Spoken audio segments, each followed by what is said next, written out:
Ako ang nagpataw ng panghihinat pighating dalahin mo ngayon. Dahil sa dulo ng aking espada ay natagpuan ni Tiburcio ang kanyang katapusan.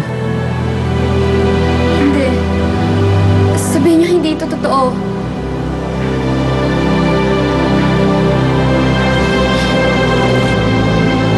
Romeo, bakit? Paano mo ito nagawa?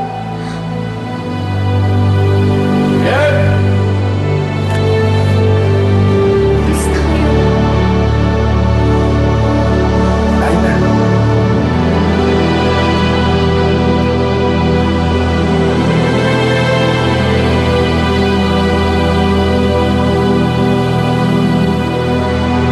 Nais ako ipakasal ni Papa kay Prinsipe Paris.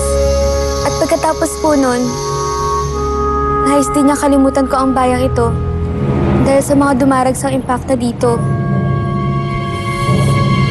Kalimutan ng Verona. Kalimutan si Romeo. Mas gugustuhin ko na lang mamatay.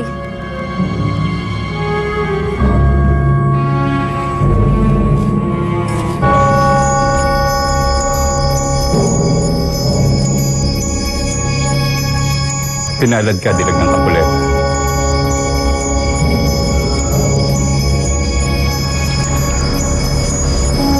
Kanina'y namimitas ako ng halamang ginagamit upang lumikha ng gamot. Sa loob ng sisidlang ito ay isang malakas na pampatulog. Ano pong ibig niyo sabihin? Makinig ka. Kakaiba ang pampatulog na ito. Pababagalin nito ang tibok ng iyong puso at mag-aani mong walang dumadali na dugo sa iyong dibdib. Aakalain ng iba na ikaw ay patay na. Gayong ikay natutulog lamang. Siya nga. Mananatili ang epekto ng gamot na ito sa loob ng 2 araw.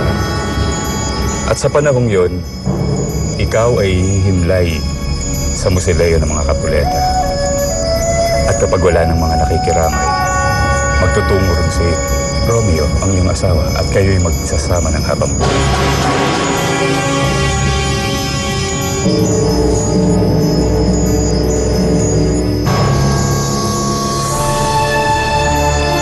Maraming salamat, kaibigan.